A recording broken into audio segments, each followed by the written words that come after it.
Shalom Bapak Ibu, saudara-saudari yang terkasih dalam nama Tuhan. Pagi hari ini kita mau siapkan hati kita. Walaupun kita ibadahnya di rumah, kita percaya kuasa Tuhan, hadirat Tuhan, tetap Tuhan nyatakan buat kita semua. Haleluya.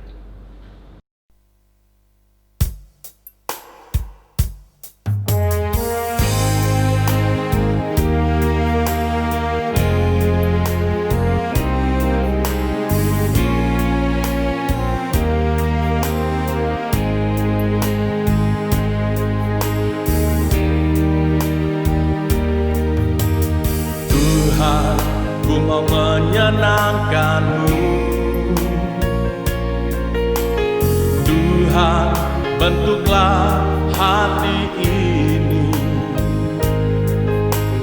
jadi bejana untuk hormat-Mu.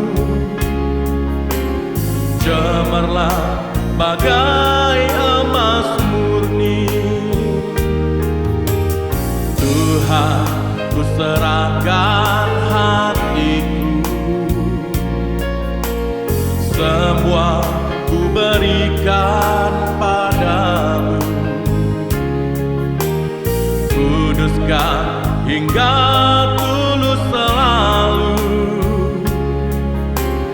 agar aku menyenangkan-Mu, menyenangkan-Mu, senangkan-Mu. Hanya itu kerinduanku, menyenangkan-Mu, senangkan hati-Mu. Hanya itu kerinduanku.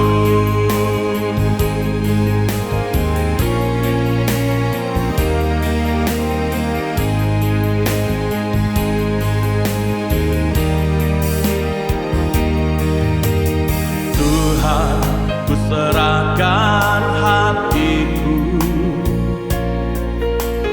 semua ku berikan padamu. Kuduskan hingga tulus selalu, agar aku menyenangkan-Mu,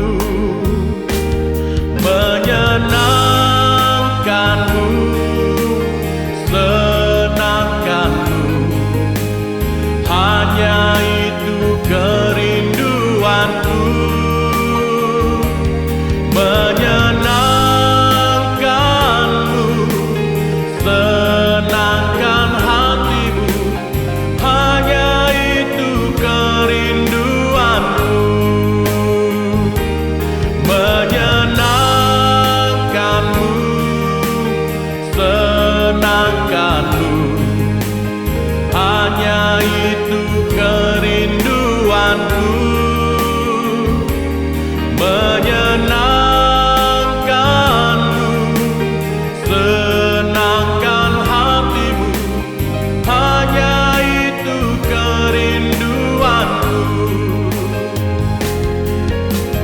hanya itu kerinduanku,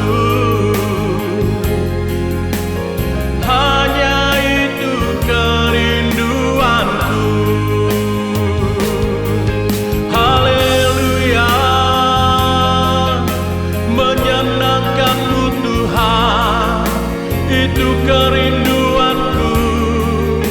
Haleluya, sebab Engkau Allah yang dahsyat, Engkau Allah yang luar biasa Tuhan. Mulialah nama-Mu selama-lamanya.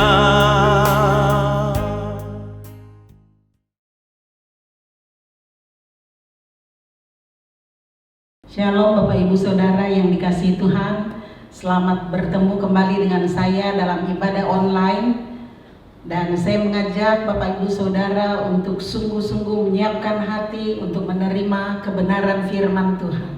Hari ini saya akan membawakan tema amanat agung. Kita tahu bahwa amanat agung adalah perintah Tuhan Yesus bukan pilihan kita, tapi ini merupakan satu perintah. Kalau yang namanya perintah harus dilakukan, bukan terserahlah atau hamba Tuhan aja itu. Semua kita orang percaya yang sudah menerima Tuhan Yesus sebagai Tuhan dan Juru Selamat, secara pribadi kita semua jadi murid Tuhan Yesus, kita wajib melakukan perintah Tuhan Yesus yang namanya amanat agung yang terdapat dalam Matius 28 ayat 18 sampai 20. Amanat agung, perintah dari Tuhan Yesus untuk memberitakan Injil kepada semua pengikutnya. Orang percaya, murid-muridnya wajib melakukannya.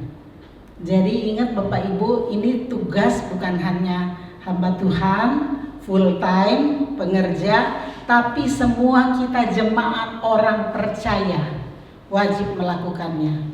Terus Bapak Ibu bisa bertanya, saya nggak bisa menginjil, saya nggak bisa melaksanakan amanat agung karena saya belum bisa, belum hafal ayat.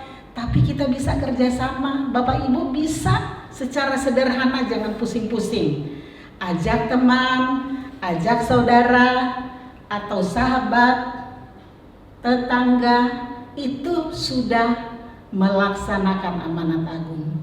Kita ajak mereka berdoa, beribadah, yang disampaikan bagaimana Tuhan Yesus itu menyelamatkan kita secara pribadi. Jadi bukan yang ditonjolkan kesaksian kita, tapi Yesusnya yang ditonjolkan.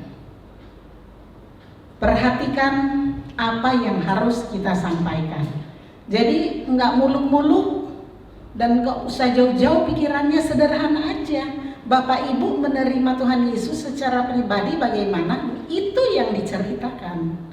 Bagaimana Tuhan menjamah, memulihkan perjumpaan pribadi Bapak Ibu Saudara dengan Tuhan Yesus, itu yang diceritakan. Nanti Tuhan berkati urapi perkataan kalimat Bapak Ibu, dan orang yang mendengarkannya pasti dijamah oleh Tuhan. Masalah dia terima atau tidak itu bukan urusan kita. Tugas kita memberitakan kabar baik, menyampaikan amanat agung, yaitu keselamatan ada di dalam Tuhan Yesus. Kita perhatikan selanjutnya. Sebelum memberi tugas kepada kita atau murid-muridnya, Tuhan Yesus mendekati murid-muridnya. Ngapain Tuhan Yesus mendekati murid-muridnya? Dia tidak memberikan tangan kosong untuk suruh pergi, tapi dia memberikan tenaga, kuasa, urapan, supaya pada saat kita berbicara ada urapan Tuhan, ada kuasa Tuhan menyertai kata-kata kalimat kita. Itu yang membuat orang dijamah, itu yang membuat orang bisa bertobat, bukan karena kita, tapi tugas kita menyampaikan. Kalau kita nggak menyampaikan, itu orang-orang nggak bisa dengar. Jadi ini yang maksudnya menyampaikan kabar baik atau amanat agung yang Tuhan maksudkan. Ini kita bisa lihat dalam Lukas 9 ayat 1. Nah, tenaga atau kuasa yang Tuhan Yesus berikan kepada muridnya untuk apa? Menyembuhkan orang sakit, menyembuhkan penyakit-penyakit. Lalu apa? Mengusir setan-setan. Nah, itu kita semua, bukan hanya hamba Tuhan. Semua kita yang sudah percaya menerima Tuhan Yesus sebagai Tuhan dan Juru Selamat secara pribadi, dalam Yohanes 1 ayat 12, kita menjadi anak-anak Allah. Anak-anak Allah berarti kita diberikan kuasa, wibawa, tenaga untuk menyampaikan kabar baik. Dan lewat kita menyampaikan itu, ada urapan Tuhan mengalir dalam hidup kita. Bahkan dalam Markus 16 ayat 17, ayat 16-17 dikatakan, tanda-tanda ini menyertai orang percaya. Ketika dia tumpang tangan atas orang sakit itu sembuh di dalam nama Tuhan Yesus. dan kalau minum racun maut sekalipun tidak akan mempan. Jadi Bapak Ibu jangan aduh ya saya takut. Kenapa? Takut serangan balik. Banyak yang saya layani orang-orang aktivis, pelayan-pelayan Tuhan yang berbicara seperti itu. Bu, saya takut menyampaikan amanat agung, kabar baik tentang Tuhan Yesus. Soalnya suka ada serangan balik. Kadang tiba-tiba gatal-gatal seluruh badan. Atau tiba-tiba di rumah suami istri pasya, orang tua dan anak pasya. Saya bilang Tuhan suruh kita bukan untuk mencelakakan kita. Yang salah pasti kita yang gak beres. Ingat Bapak Ibu, di pihak Tuhan tidak pernah salah. Yang salah kita ini punya dosa, ada ganjelan dalam hati. Pastikan Bapak Ibu kalau mau menyampaikan amanat agung kabar baik tentang Tuhan Yesus, hidup Bapak Ibu sudah dikuduskan oleh darah Yesus, sehingga gak ada celah iblis untuk menyerang balik kita. Caranya sederhana. Sebelum mengabarkan kabar baik, kita berdoa. Sederhana doanya. Tuhan Yesus, ini saya mau mengabarkan kabar baik. Berkati urapi, tutup bungkus dengan kuasa darah-Mu seluruh keluarga. Kalau saya ada dosa, ampuni. Nah, Bapak Ibu bisa spesifik minta ampun dosa apa yang dilakukan, supaya iblis nggak ada serangan balik, nggak ada celah iblis untuk menyerang balik buat kita. Jadi ingat, catat, sebelum menyampaikan kabar baik, pastikan hidup kita benar di mata Tuhan. Amin. Kemudian selanjutnya ada 3 tugas yang harus dilakukan oleh murid-muridnya. Dalam ayat 19, Matius 28 ayat 19 dikatakan, pergilah. Jadi pergi. Aduh ibu, masa pandemi ini gak mungkin pergi bu. Oke, kalau gak bisa pergi. Sekarang teknologinya sudah canggih. Bapak Ibu bisa jangkau orang luar pulau, di desa-desa, kota-kota, bahkan ke luar negeri. Jadi gak ada alasan katakan bahwa gak bisa pergi. Itu juga sudah pergi menyampaikan kabar baik. Kita bersyukur sekarang punya teknologi yang canggih, bisa menjangkau banyak orang. Jadi ingat ya, gak ada alasan untuk tidak mengabarkan kabar baik atau melaksanakan tugas yang Tuhan suruh kita lakukan. Pergilah. Lalu perginya mau ngapain? Memberitakan kabar baik, menyampaikan kabar baik bahwa di dalam Yesus ada keselamatan, bahwa Yesus satu-satunya penyelamat umat manusia, termasuk saudara dan saya. Dalam Kisah 4 ayat 12, hanya Yesus satu-satunya jalan untuk menerima keselamatan. Kemudian Injil yang diberitakan berpusatkan kepada Yesus. Kalau ada kesaksian pribadi itu hanya alat, hanya pembuka jalan supaya gampang masuk. Jadi pusatnya yang diberitakan berpusatkan kepada Yesus. Artinya Tuhan Yesus yang ditinggikan, bahwa di dalam Yesus tadi ingat diberikan tenaga dan kuasa, ada kesembuhan, ada mujizat, ada pemulihan, ada apa lagi? Ada kelepasan. Yang terutama ada keselamatan. Karena di bawah kolong langit tidak ada yang dapat menyelamatkan. Hanya Yesus Tuhan yang bisa menyelamatkan umat manusia. Tapi saya bingung mulainya dari mana bu? Kita berdoa minta hikmat Tuhan. Kalau Anda masih bingung, mulai bercerita kehidupan hari-hari. Misalnya bisa ngobrol, yang lagi trendy sekarang apa? Pandemi virus corona.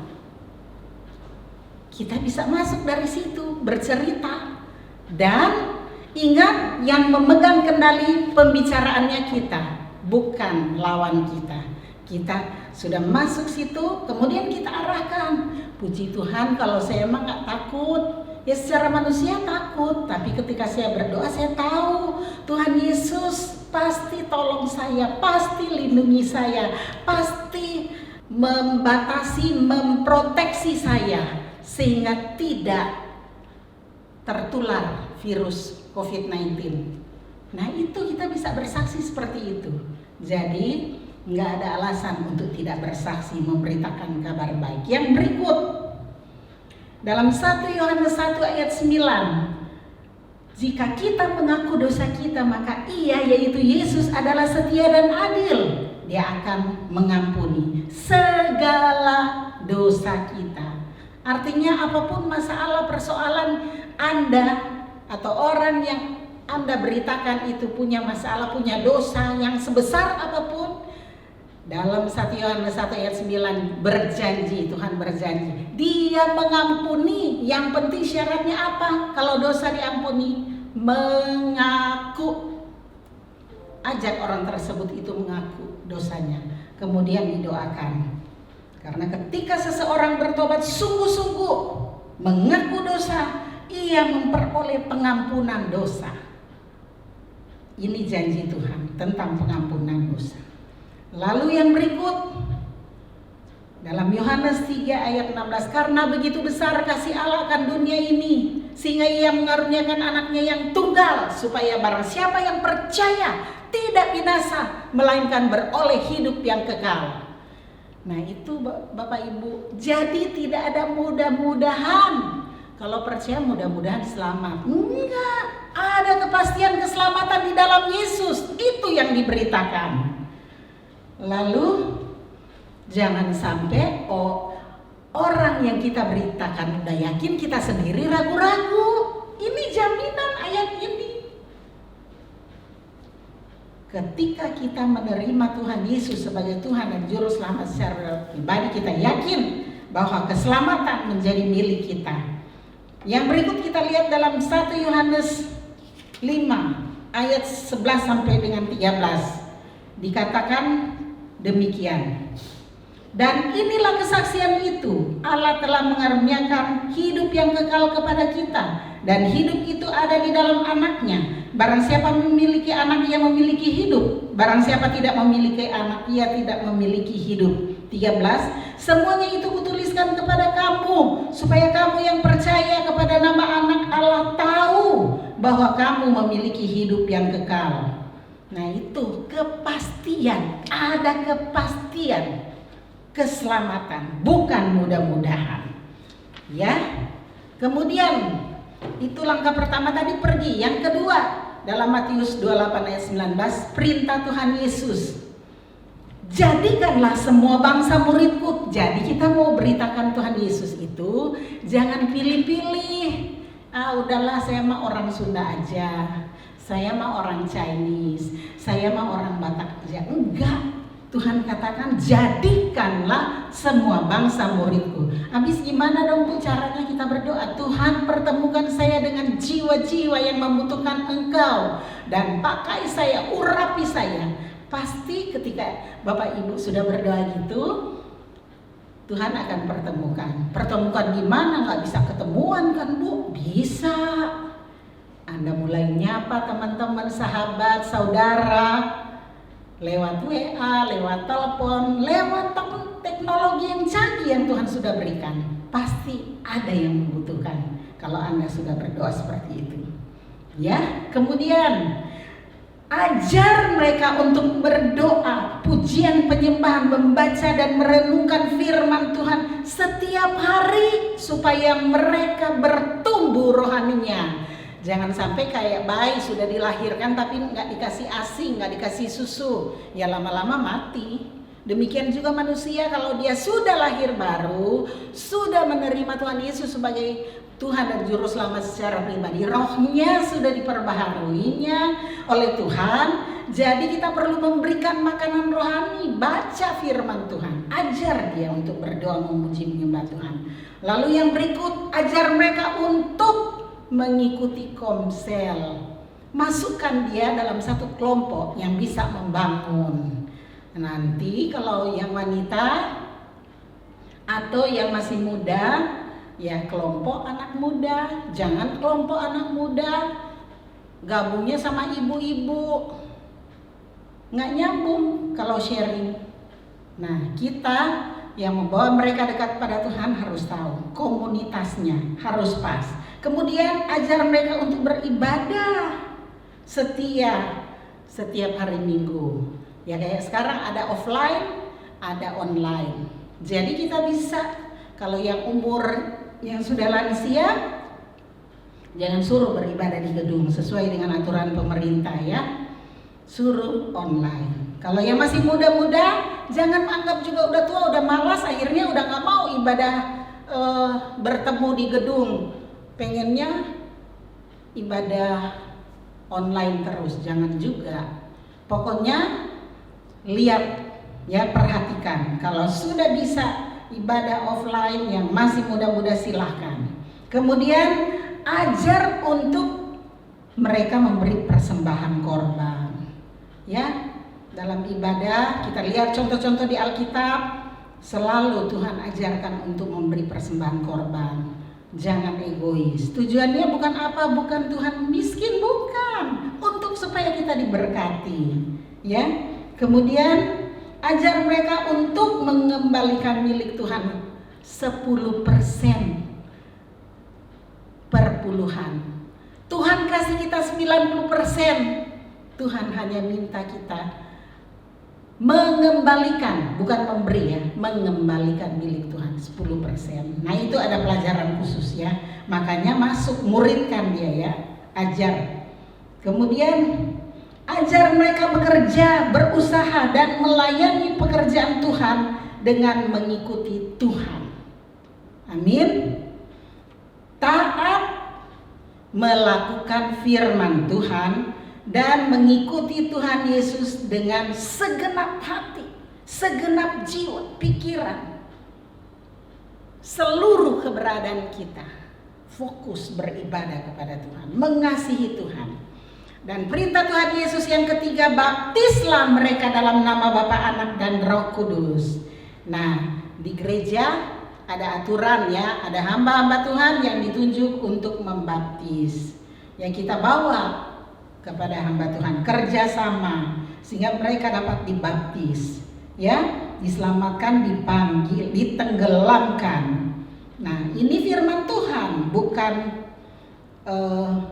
peraturan gereja saja, tapi firman Tuhan dalam Matius 3 ayat 13-16. Kemudian jaminan penyertaan Tuhan Yesus bagi mereka yang terlibat menjangkau jiwa-jiwa yang terhilang. Ingat, gak usah takut. Aku menyertai kamu senantiasa sampai akhir zaman. Jadi kita ketika memberitakan kabar baik Tuhan Yesus, bukan sendirian, tapi Tuhan menyertai kita. Roh Kudus menyertai kita. Dia berikan hikmat kita harus ngomong apa kepada orang yang kita layani. Dan terakhir ayat 20. Aku Tuhan Yesus senantiasa. Ya, senantiasa berarti bukan kadang bisa, kadang enggak. Senantiasa. Itu terus menerus menyertai kita sampai akhir zaman. Demikianlah firman Tuhan. Tuhan Yesus memberkati. Mari kita berdoa.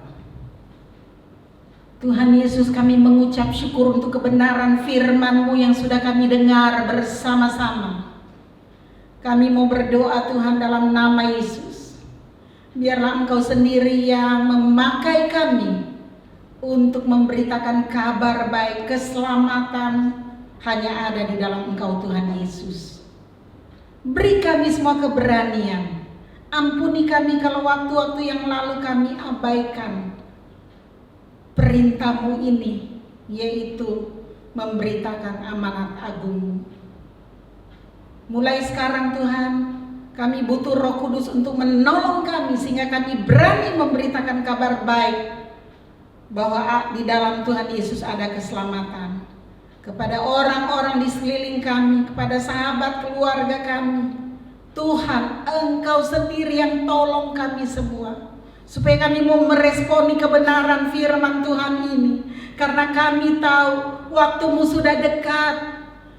Biarlah kami serius menanggapi akan perintah-Mu ini Tuhan, tentang amanat agung. Kami mau berdoa Tuhan, ini kami Tuhan, pakai dan urapi kami Tuhan. Pertemukan kami dengan jiwa-jiwa yang terhilang, jiwa-jiwa yang membutuhkan Engkau, supaya kami boleh peka melihat mereka. Berikan hati-Mu kepada kami Tuhan, supaya Engkau curahkan kami belas kasih-Mu melihat jiwa-jiwa yang terhilang, sehingga kami boleh bawa mereka kepada-Mu Tuhan. Terima kasih Tuhan. Kami hanya menyerahkan hidup kami ke dalam tangan-Mu. Kami percaya kalau kami sudah menyerahkan, Engkau sendiri dengan cara-Mu yang ajaib untuk mengurapi kami, mempertemukan kami dengan jiwa-jiwa yang membutuhkan Engkau. Terima kasih Tuhan. Kami mau serahkan seluruh umat-Mu ke dalam tangan-Mu Tuhan. Biarlah umat-Mu meresponi akan kebenaran firman-Mu, yaitu dalam menyampaikan amanat agung-Mu, karena ini adalah perintah-Mu. Bapa, ketika umat-Mu mendengarkan kebenaran firman ini, mulai Tuhan Kau celikan mata rohani umat-Mu untuk melihat jiwa-jiwa di sekeliling mereka yang membutuhkan Engkau Tuhan Yesus. Dan berkati urapi mereka untuk diberikan keberanian melangkah, untuk berbicara kepada jiwa-jiwa yang terhilang, sehingga mereka boleh dijangkau untuk diselamatkan. Terima kasih Bapa. Kami serahkan seluruh umat-Mu yang mendengarkan kebenaran firman-Mu. Apapun masalah persoalan mereka Tuhan, Kau jamah mereka. Yang lemah Engkau kuatkan, yang sakit Engkau sembuhkan. Bilur-bilur-Mu menyembuhkan apapun sakit penyakit yang mereka derita. Dalam nama Yesus. Yang terikat, kuasa-Mu melepaskan ikatan yang membelenggu umat-Mu. Dalam nama Yesus. Yang putus harapan, Tuhan Engkau berikan pengharapan.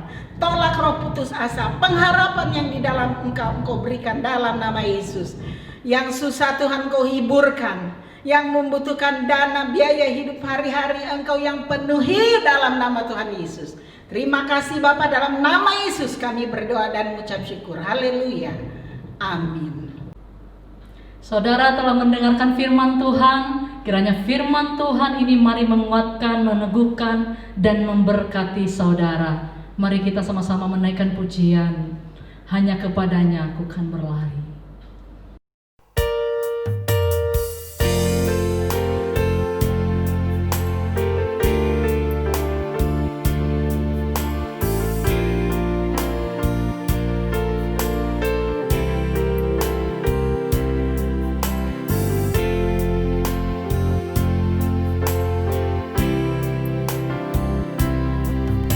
Hanya kepadanya ku kan berlari di saat ku bimbang dalam hidupku. Yang aku percaya dalam hadiratnya ada kekuatan yang baru. Walau ku melangkah dalam tekanan, badai pencobaan datang menghadap. Yang aku percaya dalam hadiratnya ada kekuatan yang baru. Ku kan terbang tinggi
Bapak Ibu Saudara yang saya kasihi, tibalah saatnya kita akan menerima berkat Tuhan.